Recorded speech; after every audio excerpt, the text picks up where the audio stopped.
What's up guys, it's TyranitarTube and I want to talk to you guys about Pokemon Legends Arceus. This video was supposed to be something like top 5 hopes for Pokemon Legends Arceus or top 5 hopes for Pokemon at E3, but there's something we got to get out of the way.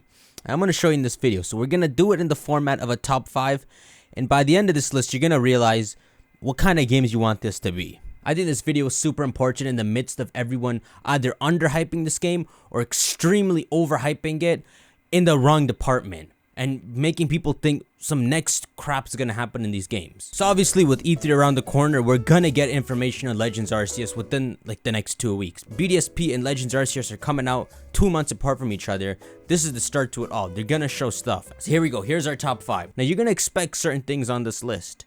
You're gonna be like, he's about to say this, and I'm not gonna. Number 5, a strong foundation. In Zelda, the foundation is that you have to stop the 4 beasts, then go to the center and fight Ganon. Rest of the game is yours to have fun. Don't make the foundation of the game dull and just send people out to explore and catch Pokemon without a proper motive. When doing an open world game like this, you gotta be careful. So here's your idea of a system. This game is focused around Arceus.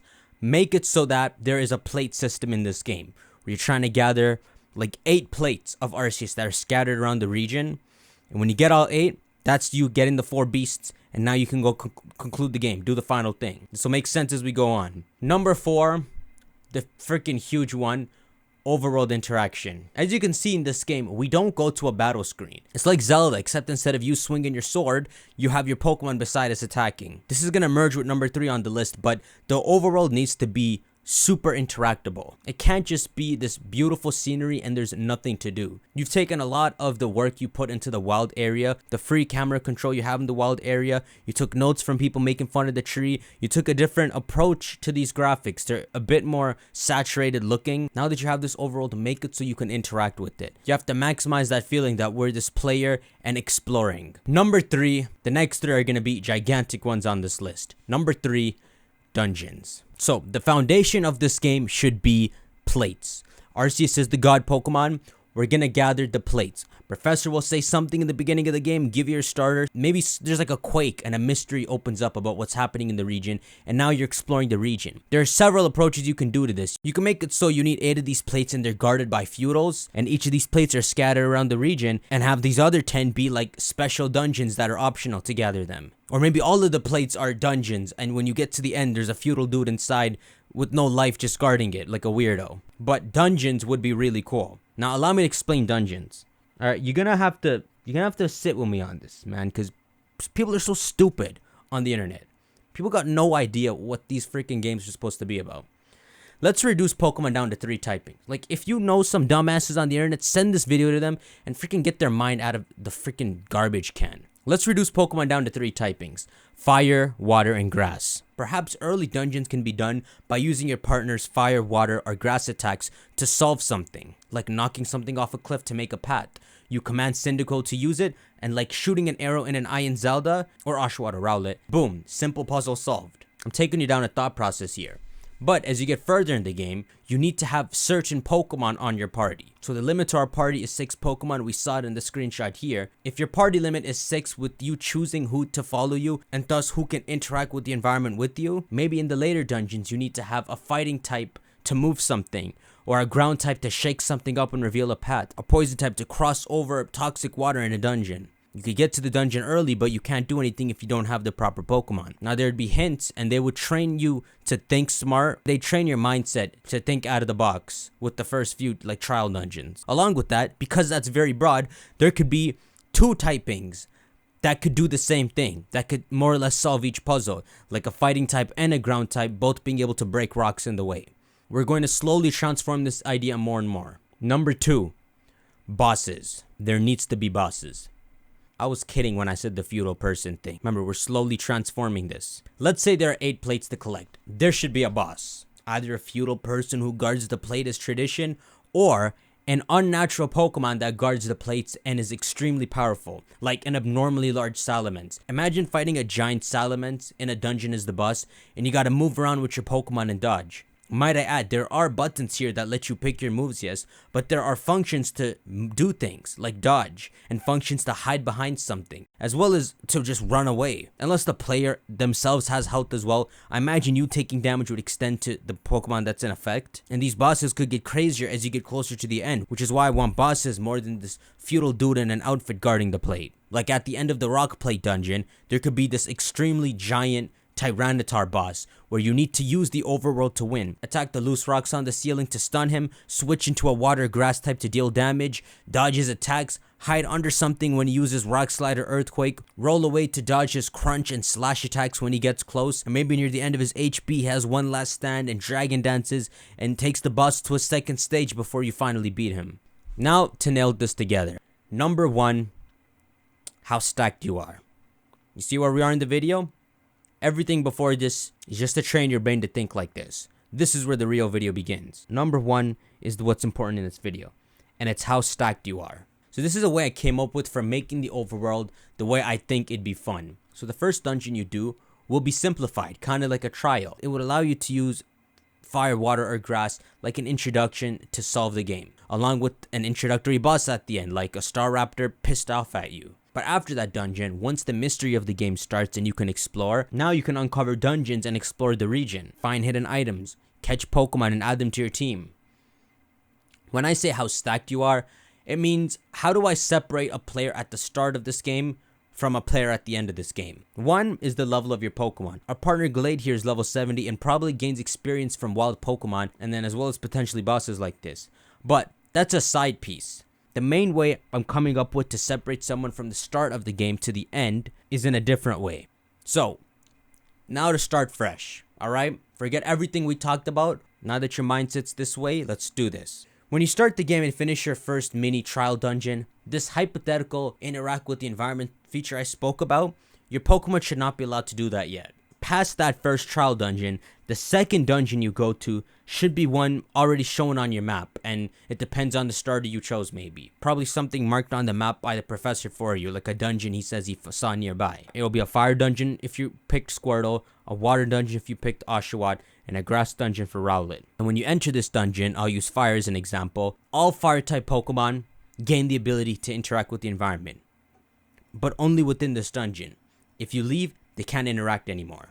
In this dungeon, you use Cyndaquil to shoot fire across walls, uncover secret paths, fight wild Pokemon that'll also be in the dungeon, level it up, solve all these clever setups, struggle in one of the puzzles because Game Freak will be clever and make you do something you didn't think to do at first. And when you finally make it to the end, after like an hour of gameplay, there is a fire type play with a giant fire type Pokemon guarding it. Let's say Ninetales or Arcanine or Charizard, something big. We'll go with Ninetales. And you have to engage in it. Beat it in a puzzly way like I explained with the T-Tar earlier. And then you can finally beat the Ninetales and can get the plate. Cue Link holding the spoils up. That's what our player is going to do with that plate. Good job! You beat the fire dungeon and got an Arceus plate. Let's go show the professor. When you leave the dungeon, you can no longer interact with the environment, yes? Wrong. Once you get the plate, all fire types in your party can now interact forever with the environment. This is how to separate the start from a player at the end of the game. See, the first 4 things on this list, I was just messing with you to get your brain trained. Now the region is more organized. You can catch various types of Pokemon in the wild, meaning you can get an electric type like Electabuzz and all sorts and mess up the order of the game, hypothetically. But now, even if you get an Electabuzz, those Pokemon can't interact, only be a part of your party to fight other Pokemon. Now you go on to explore. Cool places, cool forests, cool mountain ranges, fiery places, underwater places. When you see the landmarks of what looks like a dungeon in the distance, you mark it on your map, you go for it. You know what direction it's in, you traverse the territory, go up the hills, through the mountains, many Pokemon you'll see along the way, but you go for it, and when you make it to the dungeon, at the front it'll indicate Steel Dungeon, meaning you gotta have found a Steel type and have added it to your party, or you can't enter the dungeon, you can't do it. Now this lets you explore and have fun tracking down a Steel type until you can return and do it now. To spice it up, they can start to call dungeons level 1 or 2 dungeons. Level 2 dungeons needing 2 requirements. maybe like these insane level 3 dungeons requiring 3 requirements. Like going way too far into somewhere you should not be this early in the game and finding a frozen dungeon that says level 3. And it says you need an ice type, a ground type, and a rock type. And it's a puzzle that incorporates all 3 of your abilities to use those types since you got those plates and came here. You are stacked. You can interact using your rock type. You have the special ability that only rock types can do, that ground types can do, that ice types can do while you're in this dungeon. It'll be an insane, intricate, fun, explorative dungeon and puzzle with all sorts of wild Pokemon that would be in the overworld, not just random encounters. It would be one giant, beautiful overworld. And being a level 3 dungeon, when you make it to the end, it'll be an extremely tough battle. Like a frozen cave with the ice plate across from you and an Articuno resting there. That's your boss for a level 3 dungeon. One of the later dungeons you'd get in the game is the flying type dungeon, which finally allows you to do all sorts of fun flying interaction. Fly to higher platforms only within the dungeon, which beating would be a cool unlock to finally fly in the overworld. Imagine going from having to have to climb like Link here to finally being able to just swoop up there. The flying type ability would be something like you can fly in the air for about 3 seconds to be balanced. So you don't just fly forever in this region. You use it to get up a platform or go across somewhere you couldn't before, like a lone platform in a forest that there's no way to get to. Now you just bring your flying type and you can fly there. It's still an explorative game. You want to be on your foot. Maybe the flying type dungeon is a level 3 dungeon and has Tornadus as the boss. And after you figure out this puzzle to beating it, it transforms into its Therian form and it's much harder, as a level 3 dungeon boss should be. Worthwhile to beating it, as hard as it is for that flying type ability. Maybe you don't need every single dungeon beaten to beat the final thing in the game. Maybe you only need like 4 of level 3 dungeons and then you can unlock the final RCS battle.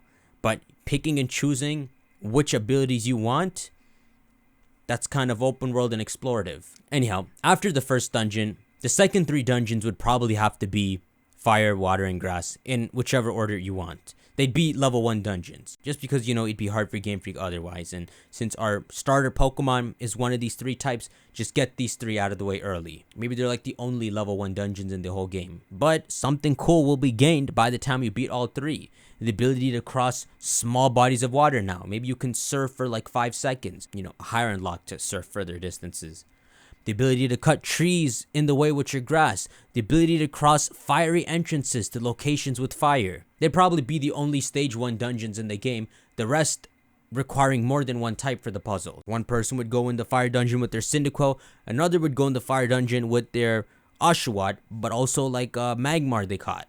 Moving swiftly along. By the end of the game, once you've gotten like 100 hours in this, just exploring and training and having fun, once you've collected a good amount of plates, like about 10, 2 special dungeons will be uncovered. Maybe the professor hits you up on your ancient phone, your Sheikah Slate, and he tells you, dude, there's something wrong. There's these 2 dungeons that popped up. 2 dungeons will pop up and will be level 4 dungeons with the dragon plate. And you pick either, like a dungeon requiring water dragon and many others, or the other dungeon requiring steel dragon and many others. And you guessed it, giant Dialga and giant Palkia at the type. But you can only do one. Maybe one of those many other requirements is psychic. To have psychic because that's what the Lake Trio are. Maybe in the psychic dungeon that you would do earlier, it would be maybe like the 6th or 7th dungeon. The boss is Azoth, Uxie, or Mesprit, depending on which starter you picked. But yeah, coming here, fighting this Dialga and Palkia would be like the 2nd last boss of the game. Maybe if you venture really far through fiery lands, need a fire type. Crossing water, need a water type. Breaking rocks, need a fighting type. Flying across distant platforms, need a flying type. To somewhere you should not be. That isn't even on the map. It's through the fog and you find this place. You make it to this ancient temple that is home to no plate. On the front, it doesn't say that it's a plate dungeon. And it asks for 3 hard-to-gain typings to gain entry. Rock, steel, and ice. And inside is this really odd-looking cave. Language on the walls that if you interact with, the player says he can't understand. Puzzles that just don't make sense until you eventually decipher what's on the walls yourself, just staring at them, even though it's all just a bunch of dots. And if you can manage to make it to the top of this extremely difficult dungeon, high-level Pokemon and very difficult overworld interaction to solve to make it to the top, there's a Regigigas. And like all the bosses beforehand, you can only beat the Regigigas here. You can't catch these boss Pokemon. But after you beat the Regigigas, if you travel around, you'll find more stuff that is land that isn't marked on your map. You can find a special dungeon with the Regirock, special dungeon with Regice, special dungeon with Registeel. And then you return here to the Regigigas Temple, you can catch it now. Along throughout the game, there will also be special dungeons that reward very rare items, or special dungeons that allow you to have a chance to catch the boss at the end instead of beating it. They'd be like level 2 dungeons. Imagine a dungeon with a boss Dragonair in it, and you can actually, if you work hard enough, catch it and add it to your team. Maybe the only place in the game you can get a Dragonair. Train this Dragonair up, you have one of the craziest Pokemon in the game. That's really it. I won't mention any thoughts with the actual peak of the story when you have to deal with Arceus. What kind of fun stuff they could do with that, I'm gonna let your imagination flow on that. But once you beat the main story, already having dealt with Arceus and all that, defeated him and sent him away, you're now in the post game, where you can do the other Dialga or Palkia dungeon, as well as uncover maybe a rare hidden dark dungeon that now shows up. Level 4 dark dungeon with the Darkrai at the top. And after like 250 hours in this game, at the end of the post game, come across Arceus's dungeon, where he returned to rest after the main story, and it says level max dungeon.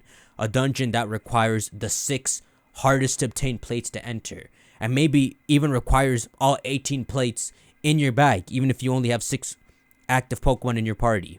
The literal last thing to do in the game, as well as a much harder version of the story's final boss. And once you do that, you can catch Arceus. And now you've beaten the game.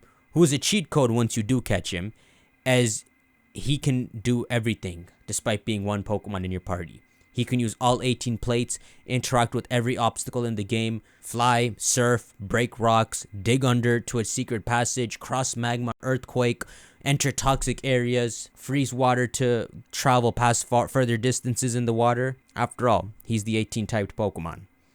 That's it. That's it, guys. Shank that like button. Now, notice, I didn't say a word about Mega Evolutions returning or Primal Arceus or whatever.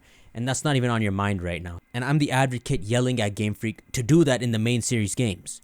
We don't need that in this game. People are overhyping all sorts of the most ridiculous things. Hyping up ancient Pokemon forms maybe returning in this game. Brand new Pokemon from the Sinnoh region in this game. And pretending like this is some new stupid electric type looking Pokemon. I'm hoping for new Megas in Legends Arceus and Primal Arceus to show up. None of that is needed. For this game, we don't need new forms. We need a good game. And a game like this would be Game Freak's first 10 out of 10 game. Once this game comes out, the next time they mention Pokemon Legends game is in the works, it's going to feel like a new Zelda game is in the works. People will buy that more than the main series games. And none of this has to do with introducing new forms. Leave that to the main series. This is their way of establishing a new kind of Pokemon game, and there's a way to do it right. You can do it. 1 week till E3. Shank that like button, subscribe if you're new. See you on the next video. Peace. This the sound of my alchemy, the greatest success for all those who fell for me. I always respect the friends who wish well for me, and live it till the end and die. All time will tell for me, but I ain't going anywhere, believe me.